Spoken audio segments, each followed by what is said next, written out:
My car and my body are in about the same shape. Both have quite a few miles on them, but they're running well and haven't had any serious trouble with either. All that's needed is some preventative maintenance. I don't know which is harder, taking my body to the doctor or my car to the garage. Both worry me. I'm always afraid they'll find something I didn't know about. The only advantage to taking my body to the doctor over taking my car to the garage is that the doctor never asks me to leave it overnight.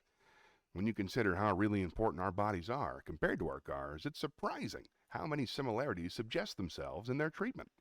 Most of us are vaguely nervous about catching something else in a hospital or a doctor's office, and similarly, a car often comes out of the garage with more problems than you knew you had when you went in. The advertising for help for your body and for your car is surprisingly similar too. I feel extraordinarily lucky that neither my car nor my body seems to suffer from any of the ills you hear about so much on the radio and television. I don't have trouble with engine knock, dirty spark plugs, or hemorrhoids. This morning on the radio they were saying something like, more doctors recommend Metamucil. We're always being told what doctors recommend, but I have never heard a doctor recommend any commercial product, let alone Metamucil. I'd be suspicious of any doctor who asked me to take Metamucil, too, because I don't suffer from whatever it is they say it cures.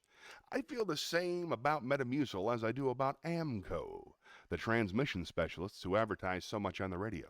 AMCO says they fix more than transmissions than anyone else, and that you can go right in and have one fixed without an appointment. It sounds like a good deal, but in 35 years, I suppose, I've owned 20 cars, and I've never had any more need to have my transmission overhauled than I've had to take Metamucil. They're advertising both these products to a stone wall when they talk to me.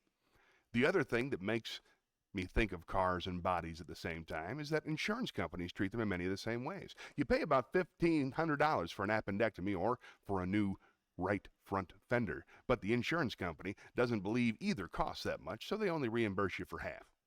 My office in New York looks down at the entrance to the Cadillac service garage. At the opposite end of the building, people can see the entrance to Roosevelt Hospital. At Roosevelt Hospital, the waiting room is crowded with people waiting for personal attention, and in the street outside the Cadillac place, cars are lined up around the block at 7:30 every morning. If the people about to buy Cadillacs in their new car showroom in another part of town could see how many of them needed fixing, you think it might hurt Cadillac sales, although there's just as long a line outside the Ford service center a block away. It's hard to get anything fixed, animate or inanimate. It doesn't matter whether the arteries leading to your heart are shot or your toaster oven is broken. It's difficult, costly, and time-consuming to have them checked over. We need a new kind of shopping mall where instead of buying things, we could get things fixed. The doctors, the dentists, the optometrists, the tailors, the shoemakers, the specialty repair shops of all kinds would be right there together where we could get 2 or 3 jobs done at the same time without moving the car.